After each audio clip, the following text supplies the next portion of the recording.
नमस्कार दोस्तों, आज हम बात करेंगे हिंदी साहित्य के महान आलोचक और निबंधकार आचार्य रामचंद्र शुक्ल जी के जीवन और योगदान के बारे में।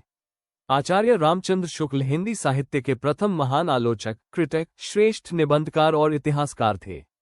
उन्होंने हिंदी साहित्य को आलोचना और विवेचन की एक नई दिशा प्रदान की। इन्हें हिंदी साहित्य के आचार्य कहा जाता है। आचार्य रामचंद्र शुक्ल जी का जन्म 4 अक्टूबर 1884 को उत्तर प्रदेश के बस्ती जिले के अगोना गांव में हुआ था।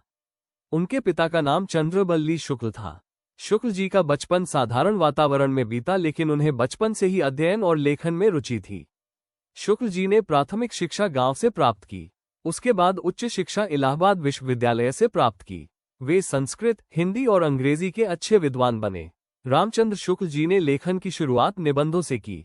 उनकी लेखन शैली सहज, सरल और प्रभावशाली थी। उन्होंने हिंदी साहित्य में आलोचना की परंपरा को जन्म दिया और इसे वैज्ञानिक दृष्टिकोण से प्रस्तुत किया। प्रमुख कृतियां हिंदी साहित्य का इतिहास, चिंतामणि, भाग 1 और 2, रश्मिमानसा, कविवचन सुधा, संपादन, तुलसीदास, सूरदास, भारतीय नवजागरण। आचार्य शुक्ल जी ने हिंदी साहित्य को आलोचना की एक नई परंपरा दी।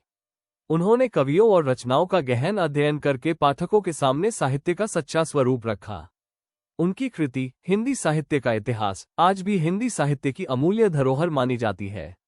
आचार्य रामचंद्र शुक्ल जी का निधन 2 फरवरी 1941 को हुआ, लेकिन उनका साहित्यिक योगदान आज भी हिंदी साहित्य के मार्गदर्शक के रूप में जीवित है।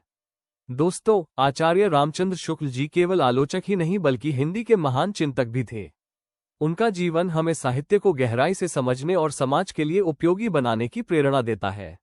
यदि जानकारी अच्छी लगी हो तो लाइक, शेयर और चैनल को सब्सक्राइब करें। वीडियो में अंत तक बने रहने के लिए शुक्रिया।